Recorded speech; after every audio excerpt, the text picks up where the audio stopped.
Good morning. This is the daily devotion for September 7th, 2020. I've got here a comforter that was made for me by a friend. I took a bunch of shirts that I couldn't wear anymore, but that were important to me, and she made it into a t-shirt quilt.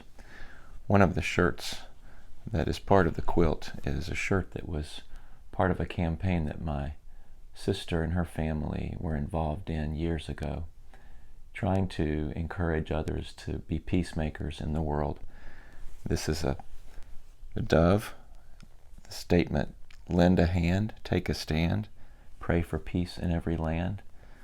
The footprints and handprints are those of my two nieces, and it was a reminder of the importance of working for peace, not only for ourselves, but for future generations. In the Sermon on the Mount, Jesus says, "Blessed are the peacemakers." What does it mean to be a peacemaker? In the Presbyterian Church, this season, which began yesterday, is known as a season of peace. It leads through the month of September and up to World Communion Sunday, when we celebrate our being bound together as a human family by the power of God's love and the power of God's Spirit. And so each day we're encouraged to participate in devotions that encourage a life of peace. I'd like to read the daily devotion for today, September 7th, which is titled Finding Refuge in Stillness. It's by Reverend Valerie Austin, and we begin with Psalm 46. God is in the midst of the city, it shall not be moved. God will help it when the morning dawns. The nations are in an uproar, the kingdoms totter, the Creator utters God's voice, the earth melts. The Lord of hosts is with us, the God of Jacob is our refuge. Be still and know that I am God. The reflection continues. In order to be effective peacemakers, we sometimes need to reconcile with our own inner turmoil before we can deal with broken relationships, harmed communities, and a world that experiences the fires of climate change as well as violent conflict.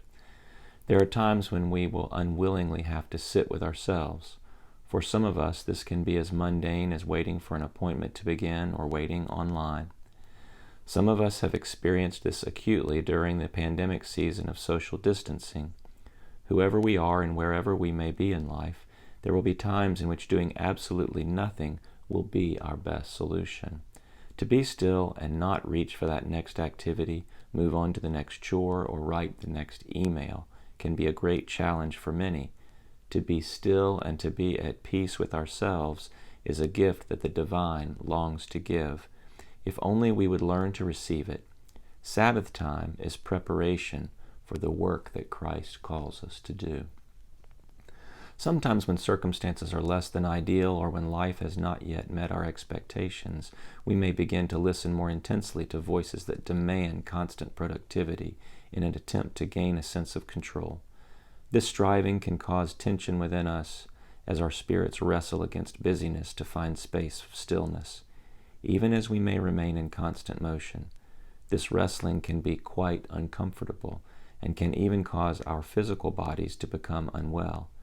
Instead of allowing moments of rest to be the restorative blessings that they could be, we are tempted to devolve into an internal tug of war.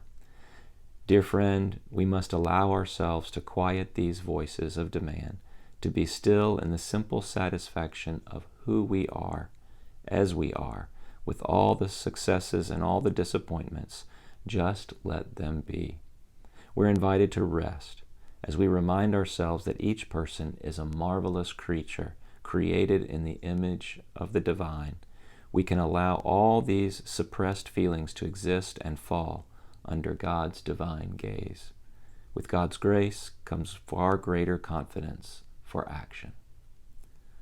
At the end of each devotion, there is a practice for peacemakers. The practice for today is to find a place of stillness, preferably alone, to notice your breath and take the time to reach a state of calm, to breathe slowly and deeply, filling up your belly as you breathe.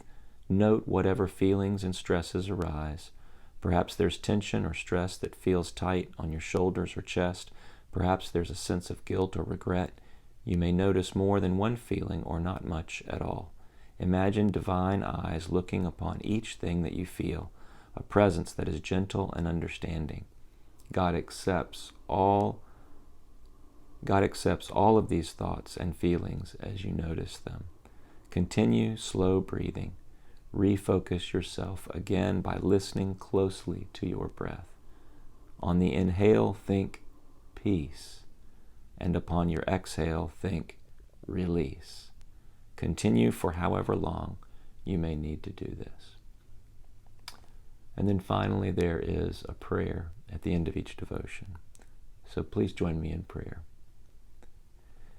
Eternal God, all-knowing one, you see that our hearts are restless and our spirits refuse stillness. You long for us to savor rest in your presence. Let us find the courage to be still in your grace. Let us dare to find peace within ourselves as a step on the path of peacemaking in your world. Amen. Friends, these devotions can be found online. There's a link in our weekly email as well as Sunday's bulletin. If you can't find that, you can always search for PCUSA Season of Peace, and you should be able to find the links to the daily devotions. You can register to receive those in your inbox every morning. And I hope that those bring us all to be more peacemaking in the world, to do more peacemaking in the world, and to be better peacemakers. Lend a hand, take a stand. Pray for peace in every land. God bless you today on this Labor Day. Go in peace.